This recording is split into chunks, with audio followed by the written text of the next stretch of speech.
To any great movie, you get a good movie from Marvel. This is definitely not a good movie. It's Morbius.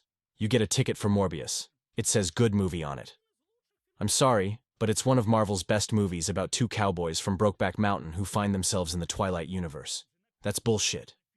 It says normal movie, not shit for assholes. I'm sorry, but there's no Iron Man. Let your kids watch Morbius for the rest of their lives. Let me pay you not to watch that shit. I'm sorry, but if you don't watch Morbius, you're not watching a great movie. You're crazy. Greetings everyone on our channel.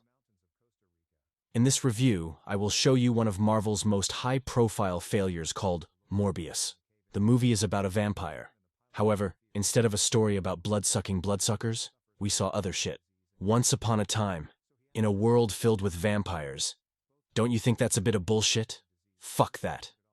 Once upon a time, in a world filled with vampires, and of course all sorts of shit like werewolf boy lovers, scientists, and a lot of biting creatures, there lived an unusual character named Morbius. Now, Morbius wasn't a typical vampire. Well, of course he wasn't, because he was a little poop before he was a big poop. He didn't have a cape or fangs or even a taste for blood. No. Morbius was a vampire with a twist. He was a vegetarian. It's the best fucking thing ever. Tell me he was played by Jared Leto. Morbius, played by the charming Jared Leto. Come on, damn it. Was a brilliant scientist who was determined to find a cure for his rare blood disorder.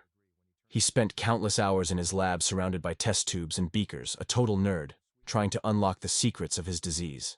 I've already unlocked it, if anything. But what he didn't realize was that his experiments were about to take a funny turn. Of course, if you smoke all day in the lab. One day, mixing chemicals, well, not feces. That would be fun to watch. Though I guess we'll see. Morbius accidentally spilled a vial of glowing liquid on a neighboring plant. He's certainly a handful. To his surprise, the plant began to grow at an alarming rate, sprouting leaves and tendrils in every direction. Morbius couldn't believe his eyes. He'd accidentally created a vampire plant. I don't believe in that shit either. I'd rather have a bikini-clad Pamela Anderson standing there ironing his beaker. Meanwhile, the plant continued to grow. As the plant continued to grow, it developed a taste for sunshine instead of blood. What can I say, asshole? It stretched its leaves to any source of light, even going so far as to steal light bulbs from neighboring houses. Now I know who's stealing my light bulbs. Morbius, being the caring scientist that he was, decided to name the plant Leafy and made it his mission to protect it from the sun's harmful rays.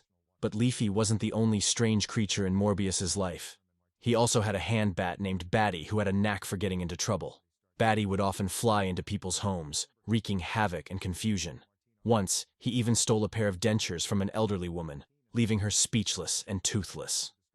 As Morbius continued his research, he stumbled upon a group of vampire hunters led by the fearless Captain Van Helsing, played by the ever-charismatic Tyrese Gibson. Van Helsing was convinced that Morbius was a threat to humanity and set out to capture him. Little did he realize that Morbius was too busy with his vampire plant and mischievous bat to be a threat to anyone.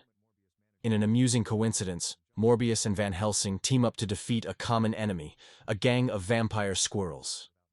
These tiny creatures had developed a taste for human blood and were terrorizing the city. Armed with garlic-scented acorns and tiny wooden stakes, Morbius and Van Helsing engaged in an amusing battle with their furry foes. In the end, Morbius managed to find a cure for his blood disease, thanks to the healing properties of Leafy's obsession with sunlight. He became a hero in the eyes of the town, not for his vampire-like abilities, but for his ability to grow the most magnificent plants. So Morbius, a vegetarian vampire, continued his life as a scientist, surrounded by his vampire plant and mischievous bat. He may not have been the scariest vampire in town, but he was definitely the funniest. And in a world filled with darkness, a little humor can go a long way.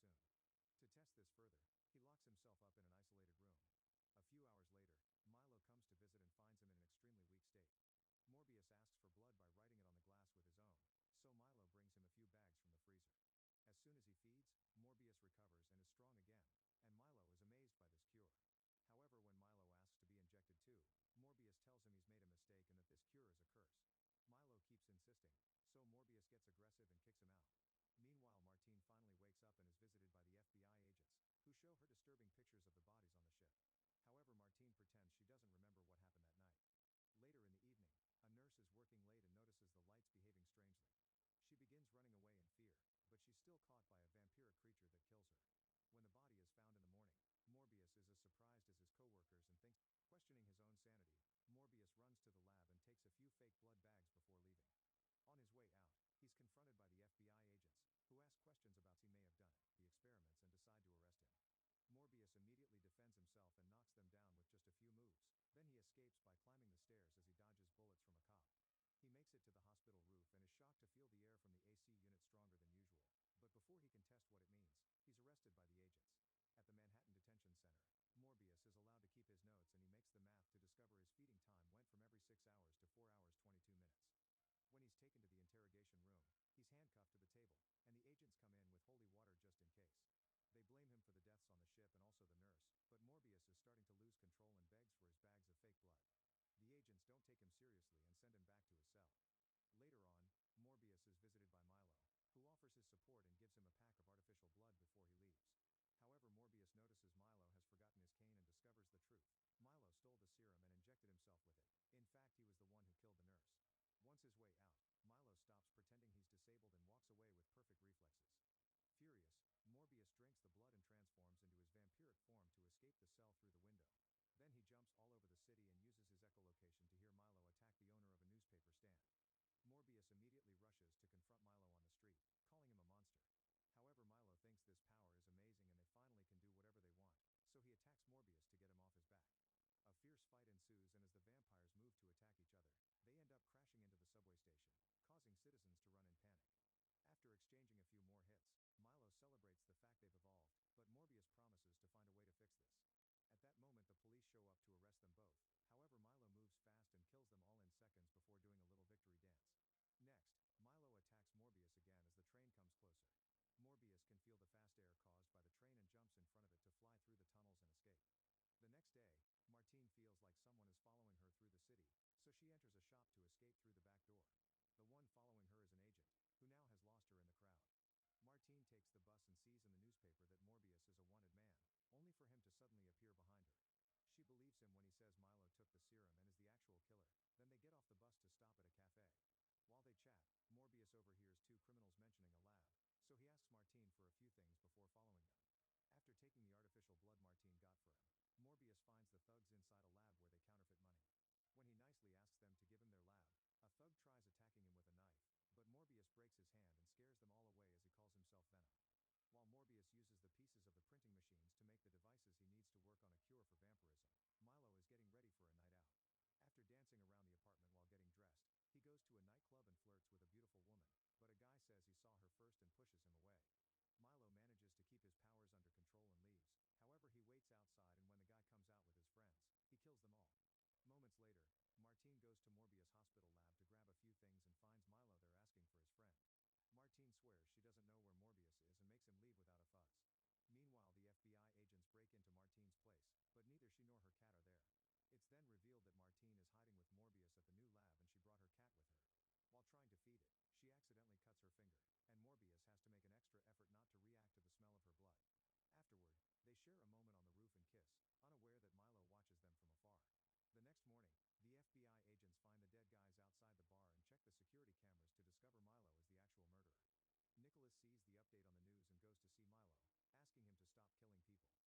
trying to feed it, she accidentally cuts her finger, and Morbius has to make an extra effort not to react to the smell of her blood. Afterward, they share a moment on the roof and kiss, unaware that Milo watches them from afar. The next morning, the FBI agents find the dead guys outside the bar and check the security cameras to discover Milo is the actual murderer. Nicholas sees the update on the news and goes to see Milo, asking him to stop killing people. Milo is tired of the doctor's pity, and after pointing out Morbius always was the favorite, he attacks Nicholas, leaving him seriously wounded. Meanwhile, Morbius manages to develop an antibody that will harm only a vampiric body. He makes 2 bottles, one for Milo and one for Martine to use on himself when the time comes. At that moment, he gets a call from Nicholas asking for help and he rushes to Milo's apartment. Unfortunately, Nicholas only manages to beg Morbius to stop Milo before dying. At the same time, Milo kidnaps Martine and makes makes her say Morbius' name until he hears it with his power. After finding their location with his echolocation, Morbius flies through the city and finds Martine on a roof, bleeding from an injury by Milo. She wants Morbius to feed on her so she can die being useful, but Morbius kisses her instead, causing a drop of his own blood to fall in her mouth. At that moment Martine dies, so Morbius gives into his fury and feeds on her. Then Milo appears on the roof too, so Morbius jumps on him and both fall off the edge. On their way down, the vampires continue to attack each other and crash through a building a few times before they begin falling again. Milo hits Morbius extra hard and causes him to land on a platform, where he grabs him by the leg and throws him against a glowing sign. When Morbius falls one more time, Milo jumps on him and drags him against a building before they hit the street,